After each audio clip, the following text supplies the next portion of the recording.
With her description of the joy and happiness, the fond embraces and smiles of everyone present, Martha could easily have ended her published remembrance of her mother's milestone 80th on an upbeat note.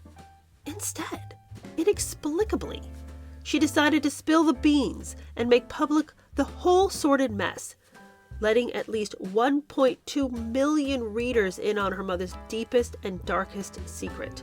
The family went ballistic. "That's what kills me," declared Estelle Burke, Martha's aunt and godmother. "After I read it, I called Martha Sr. to tell her what little Martha did. And she said, 'Oh, Martha wouldn't do that.' And I said, 'Don't bet on it.' I sent her a copy of the article, but she never responded. She must have been furious. My feeling is Martha will do anything to feather her own nest. Who got benefit from that? Nobody, except Martha Stewart."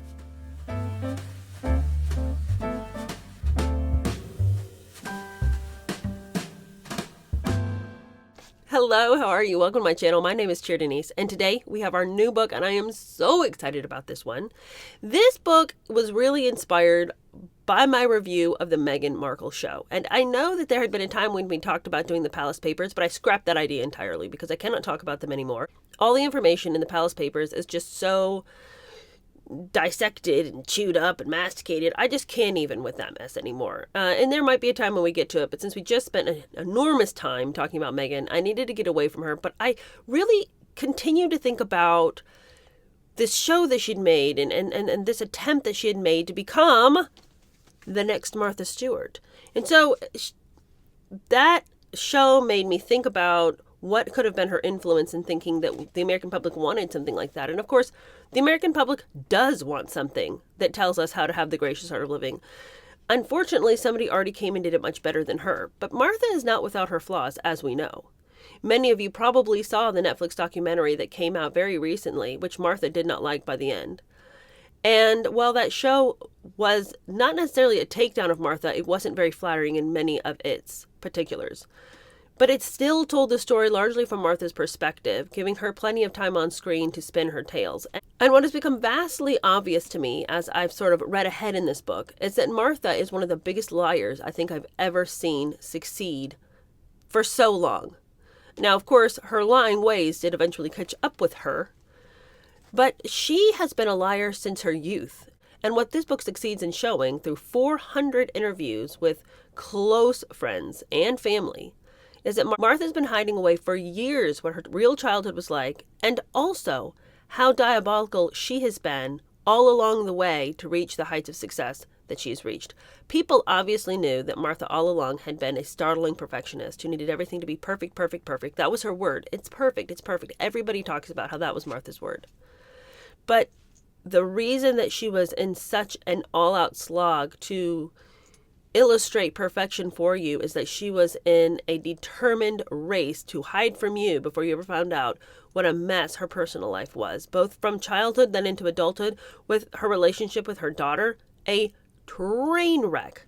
And most of you know a lot of the overall story that Martha probably doesn't have a great relationship with her daughter. Her divorce was real messy.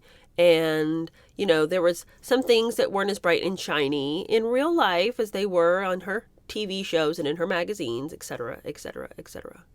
But what I didn't realize was what a unbelievable liar Martha Stewart is. And over and over and over and over and over in this book, they talk about, Martha wrote about this in her magazine, and they'll quote her. And then they'll say, then we talked to the real friend that she's discussing this with. And the real friend's like, I don't know what she's talking about. That never happened.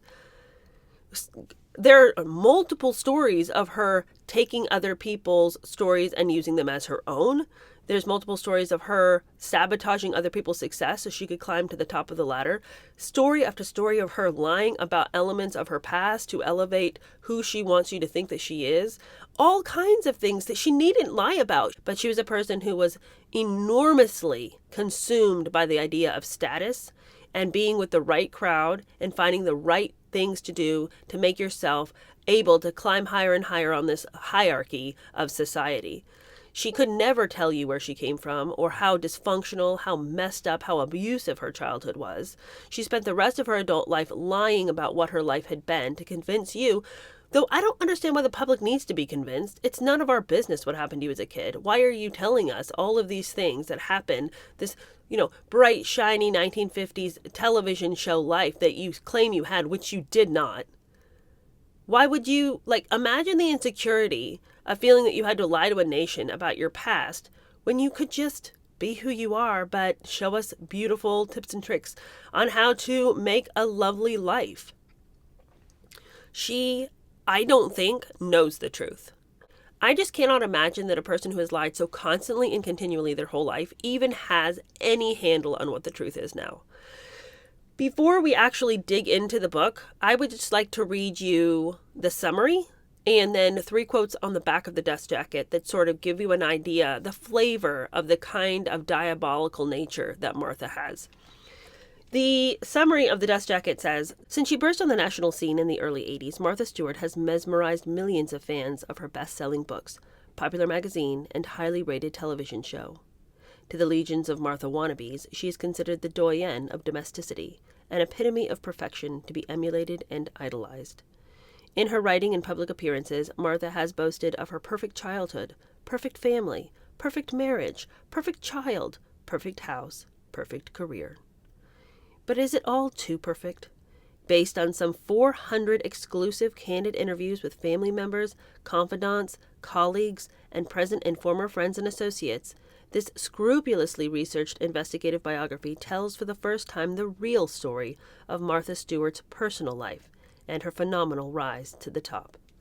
Martha Stewart, Just Desserts, reveals the secrets of Stewart's disturbing childhood, her tempestuous marriage and ugly divorce, and her mommy-dearest relationship with her only child.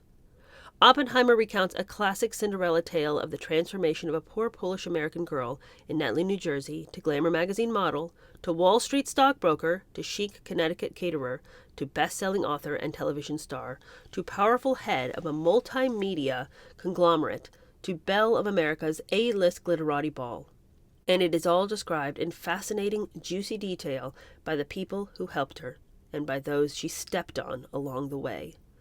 This is an intriguing, explosive tale that will surprise and shock even the most ardent Martha Stewart fans.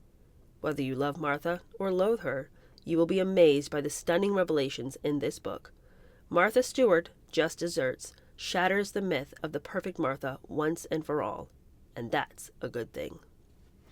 Now, the back 3 quotes, he always has 3 quotes from the book on the back jacket of his cover.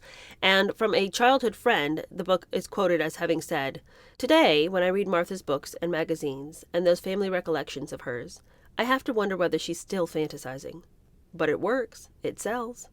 My daughter, who has her own family and buys all of Martha's books and magazines and watches her TV programs, tells me, 'Oh, Mom, Martha has such a wonderful childhood. It's so nice reading about it. It's all so warm and sweet.' And I have to chuckle because I was there. I know better."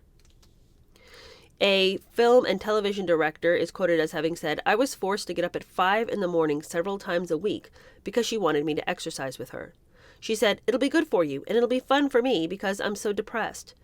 Because she was an insomniac, she would have the trainer come at 5:30 a.m. Martha would say, 'Please, please, I'm paying for all this.' But later, I got a bill. The whole thing was like a sick joke. You'd think an evil witch was at work." And this, by the way, is a theme in the book of her promising people something and then leaving them with the bill.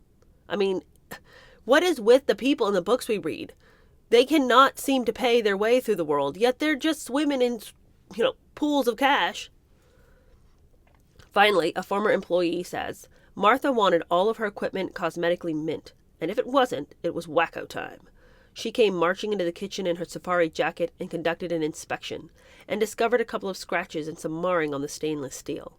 She was furious, and everyone was scared to death. She came up to each of us. 'Who did this? I'm going to get to the bottom of this. Someone's going to pay.' No one would admit anything. She was absolutely livid. After she left, we all nervously laughed. It was a scene right out of the Caine Mutiny. Martha was like Captain Quig in drag." Are we excited yet? Because I am thrilled. I love me some Jerry Oppenheimer. Let me tell you, there is just hardly any biographer that can cut it like he can. After we read The Other Mrs. Kennedy, I was sold on this man's style. So I have not been able to put this book down. I'm so excited to share it with you, and I hope that you will go on this journey with me. At the very beginning of the book, we have a brief preface by Jerry Oppenheimer, which I won't read right now because we need to get on with the book, but I think what's really interesting is he makes the point that he had no reason to drag Martha Stewart. He didn't have a bone to pick with her at all. He's always been really interested in strong, dynamic women. He's written about Barbara Walters. Of course, he wrote about Ethel Kennedy. And so he is drawn to these strong women who have a very forceful nature. And he just suddenly saw her face cropped up everywhere. Like everywhere he went, there was Martha Stewart. So it intrigued him. He writes in the preface, he says, "For me, Martha Stewart's world was virgin territory. I cared little about cooking, had no interest in gardening, decorating, or the fine art of entertaining. Since I'd only recently been introduced to Martha through her multimedia appearances, I had no strong feelings about her except that she'd make an interesting study. I had no axe to grind. I was neither fan nor foe, though I'd quickly learn as I began my research that feelings about this woman ran high. People either loved her or hated her."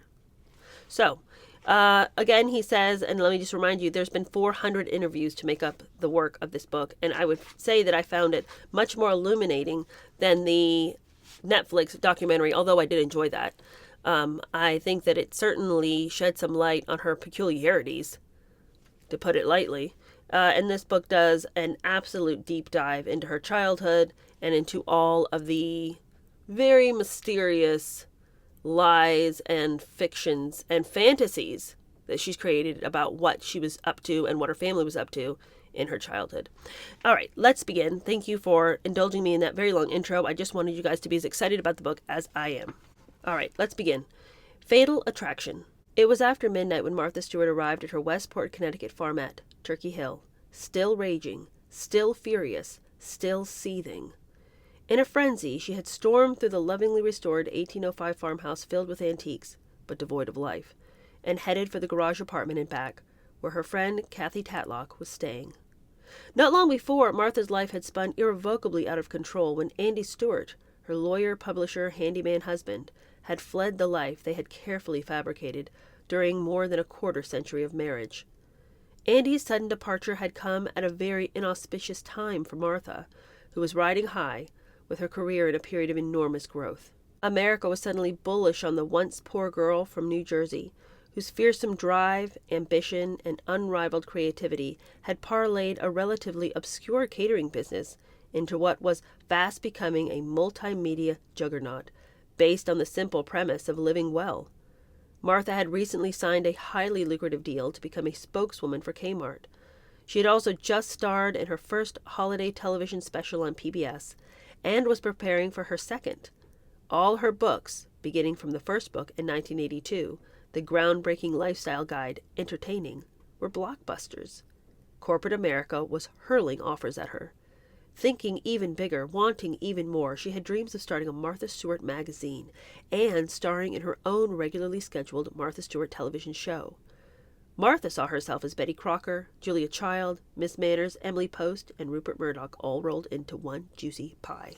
From all appearances, Martha Stewart Inc. was running on all four burners. But now, that stupid Andy, that idiot, as Martha often called her husband, had gone ahead and thrown a wrench into the works. Besides being inopportune, the timing of Andy's escape was ironic. He'd walked out while Martha was on the road aggressively pitching her latest book, Martha Stewart Weddings, which she had dedicated to him. For years, Andy had stood by his wife like a scared little boy with a mean stepmother, absorbing the shock of her abusiveness, her acid tongue, her intolerance, her anger, her drive for more, while at the same time inexplicably aiding and abetting her unabashed ambitions as her de facto legal, business, and creative advisor. He had tried to ward off the inevitable day of reckoning, but all his efforts to save the marriage, nudging Martha into marriage counseling and therapy, had failed. Martha wouldn't change, wouldn't admit wrongdoing, showed no remorse. Andy couldn't endure another minute of her.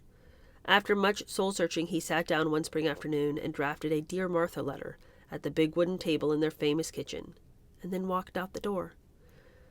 Known as a control freak to her intimates, Martha was livid that Andy had, on his own, flown the coop. If the marriage were to end, and Martha herself had brought up the subject on numerous occasions, telling Andy what a dud he was as a husband, she would have wanted to be the one to end it. For once, Andy had the balls to beat Martha at her own game, and she was furious. Martha's reaction to Andy's flight appeared to have nothing to do with lost love, which made Andy hurt all the more. Her immediate concern was over the impact this split and any possible scandal might have on the Kmart executives, who had chosen her in part because of her wholesome image. Then Martha's fierce anger had kicked in, and she'd started harassing Andy to show him precisely how she felt about what he had done to her. "I want you to see what that bastard made me do," Martha shouted, pounding on the door of Kathy Tatlock's quarters above the former garage turned TV studio/kitchen. Martha had roused Tatlock from a troubled sleep to recount one of what were to be a number of confrontations between her and Andy. Tatlock was exhausted after having undergone another emotionally grueling day dealing with Martha's outbursts, fury, and deepening depression. A struggling, talented film and television director, widowed early with 2 daughters to feed and clothe, Tatlock had been lured to Turkey Hill by her friend of more than 20 years with the promise of a 50-50 split to produce a series of Martha Stewart home videos. In mid-production, Andy had walked out, and Tatlock, trying to be Martha's Rock of Gibraltar, was feeling the brunt of her anger and frustration. Martha was very agitated, Tatlock recalled. She felt Andy had betrayed her with other women.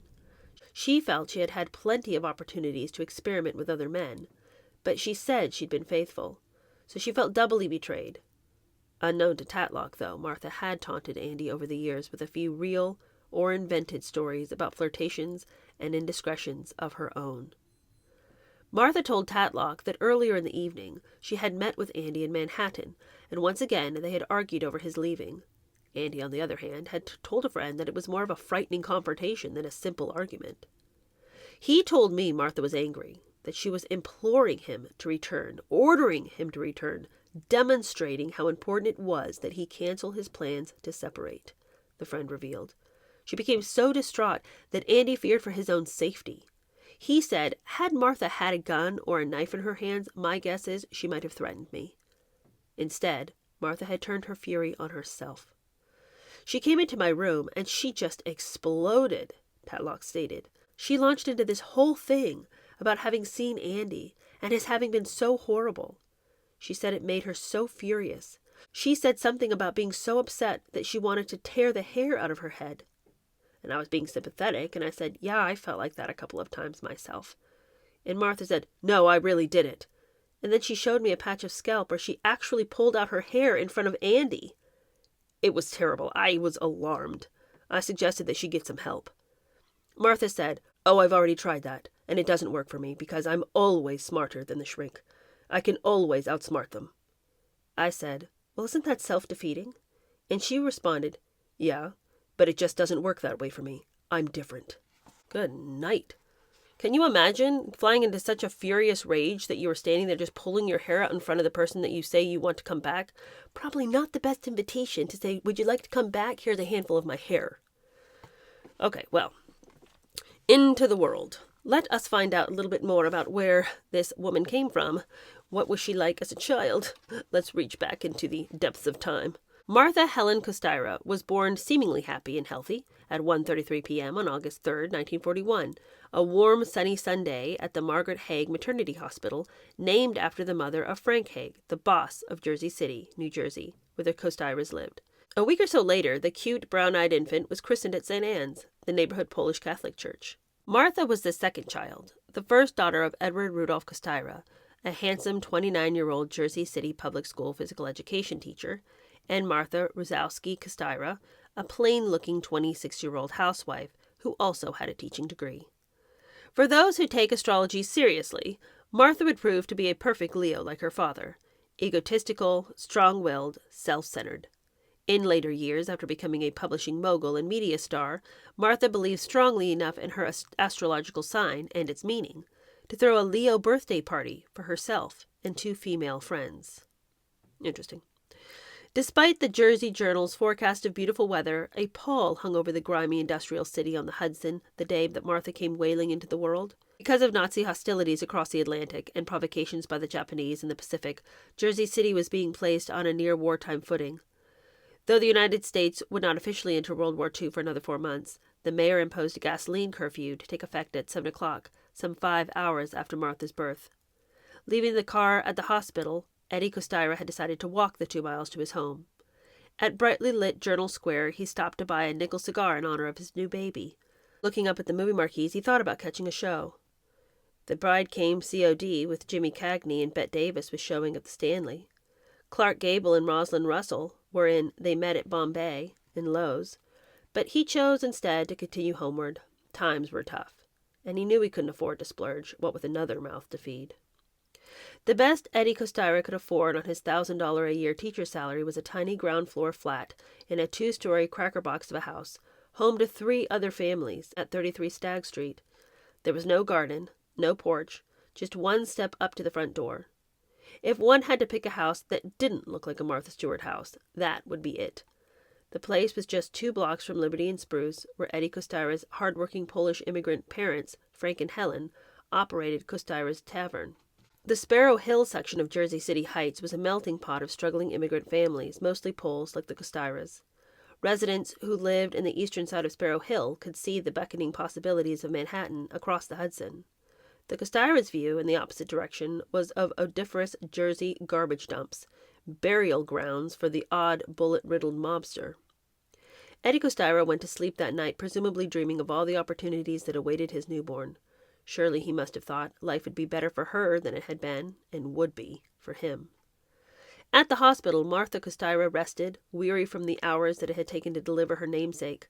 Luckily, there had been nothing untoward about Martha Jr.'s birth, as there had been about Martha Sr.'s firstborn, Eric. The events surrounding Eric's birth on May 13, 1938, were a closely held family secret, one that would have embarrassed the very private and prideful Mrs. Costira had it been revealed. You guys, this is a wild story, and this is what I am telling you about Martha's diabolical personality. Sit tight. Listen to this. For years, no friends and very few relatives knew the secret. It wasn't until decades later, when Martha Sr. celebrated her 80th birthday on September 16, 1994, that the cat was let out of the bag at a fancy Martha Stewartish bash. Remembering the moment and its aftermath, Estelle Costira Bukowski-Burke, Eddie Costira's sister, became livid. "It was just horrible," she sputtered. "Horrible!"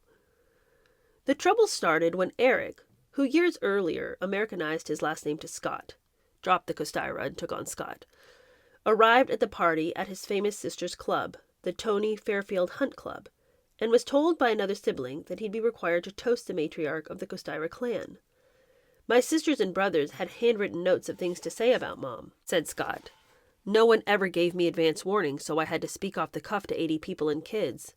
And I thought, what am I going to say? So I just stood up and I said, 'Well, I guess the reason you're all here is because of me.' And they looked at me, and I said, 'Yeah, if it wasn't for me, my mother wouldn't have gotten married.'" An embarrassed silence fell over the gathering. The smile froze on Martha Sr.'s face. Her sister-in-law, Estelle Burke, for one, was in a state of shock, thinking, "I kept that secret from the time my brother Eddie and Martha were married. I never told my children. I never told anybody." Her married daughter, Diane Carey, said that she had guessed the secret years earlier. "I knew Eric was conceived out of wedlock, but he wasn't born out of wedlock. I just didn't say anything, and nothing was said, so I thought it was dropped. Till my aunt's party." Another cousin, Rudy Kruger, came rushing up to Eric. "If your grandmother, Helen Costira, was alive today," he said, infuriated, "she'd be so upset with you for saying that because her Eddie could do no wrong." "Well, he didn't do wrong," Eric responded wryly. "He married her." For the Costiras and the Ruskowskis, the shotgun wedding was scandalous. Staunchly Catholic, the two families were the kind that had their houses blessed every Easter by the local parish priest, so an out-of-wedlock pregnancy was against everything the Bible and the church taught them. Eddie had met Martha, daughter of a Polish immigrant ironworker from Buffalo, at a Polish Heritage Summer Session on the bucolic Western Pennsylvania campus of Alliance College, founded and sponsored by the Fraternal Polish National Alliance. But from what everybody who claims knowledge of their meeting has said, the Kostira boy and the Ruskowski girl apparently were more interested in the birds and the bees than learning about polkas and pierogi. They ran off and eloped, said Martha Sr.'s younger sister, Clementine Ruskowski Carrier. Dad joked that he spent his marriage night behind bars because they were getting married by the justice of the peace at the local jail in some town between Buffalo and New York City, Eric Scott said. By the time they got around to having a church wedding, which was demanded by the parents on both sides, Mom was already pregnant with me. In those days, if a woman was 3 weeks premature, right away all the old women had their calendars out counting days. Estelle Burke remembered the story somewhat differently. Eddie and Martha said that they had to get married in a hurry, and they wanted me to be their witness. I couldn't go, so my cousin Rudy's father, who ran a deli in Jersey City, went. They were married down at City Hall in Jersey City. And then, around Christmas, there was a small church wedding in Buffalo. I was the maid of honor. Whichever way it happened, it's clear that Martha Stewart's mother became pregnant with their first child in the late summer of 1937. And on September 7th, 9 days before her 23rd birthday, she and Eddie Kostira were wedded in a civil ceremony. That December, the couple shuffled off to Buffalo to take their formal vows at the Ruskowskis' Catholic Church, and 5 months later, Eric was born. It was bad enough that Eric Scott had revealed the family secret in front of 100 or so guests. But his sister Martha's next move absolutely floored relatives. By the time her mother's 80th birthday, Martha had soared to the level of genuine American icon. Her most lucrative venture was a $200 million multimedia partnership with Time Warner that included a hugely popular magazine that had her name and usually her picture gracing the cover, a feat no one in publishing could rival. As the magazine's domineering editrix, Martha had a hand in choosing every story, picture, and caption that appeared in Martha Stewart Living. Thus, she decided to report on her mother's party in a signed introduction to Special Occasions, the Best of Martha Stewart Living, a compilation of menus, recipes, and entertaining ideas. She also dedicated her 1994 book, Martha Stewart's Menus for Entertaining, to my mother, Martha Kostira, on the occasion of her 80th birthday. Martha's devoted fans had become familiar with Kostira's family lore from her books, and from a page in the back of her magazine where Martha often waxed nostalgic about growing up in a little town of Netley, New Jersey. Martha Sr. had become like a character in a soap opera or a comic strip being penned by her daughter. Those stories gave readers the perception of familial warmth that was a key ingredient in Martha's product, and they helped make Martha seem more human and lovable. 1994 was an important year in our family's history, Martha informed her readers. Falling into her inimitable, chummy style, she told how the party had taken months of planning, how her mother had told her that she wanted a bash with all my friends and family that everyone will remember. Martha described drawing up the guest list, dividing party chores with her siblings, using tissue-lined envelopes for the invitations that greatly enhanced the look of the card, planning the menu, baking the tiered yellow pound cake with black currant filling, enlisting the piano teacher of one of her nephews to play the Steinway, having the entire event videotaped as an important memoir for the grandchildren. The article described a picture-perfect Martha Stewart party, chock full of Martha Stewart tips for Martha Stewart wannabes to use for their own Martha Stewart-esque special occasions. However, there was one ingredient that Martha left out of her recipe for a successful party. If one can avoid footing the whole bill, one should do so. And that's just what Martha did, according to her brother Frank Kostira. Martha sponsored the party, Kostira asserted. Mom actually paid for it. It was Mom's party, and Mom requested it, and Martha just followed up.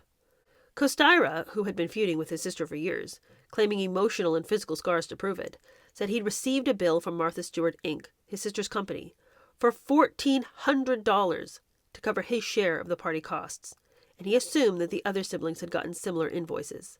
With her description of the joy and happiness, the fond embraces and smiles of everyone present, Martha could easily have ended her published remembrance of her mother's milestone 80th on an upbeat note. Instead, inexplicably, she decided to spill the beans and make public the whole sordid mess, letting at least 1.2 million readers in on her mother's deepest and darkest secret. Our parents had eloped before the real wedding, Martha wrote, and Mother was actually pregnant when she had the formal ceremony. The family went ballistic. She said it was a shotgun wedding, and that's what kills me, declared Estelle Burke, Martha's aunt and godmother. After I read it, I called Martha Sr. to tell her what little Martha did. And she said, oh, Martha wouldn't do that. And I said, don't bet on it. I sent her a copy of the article, but she never responded. She must have been furious. My feeling is Martha will do anything to feather her own nest. Who got benefit from that? Nobody, except Martha Stewart. You guys,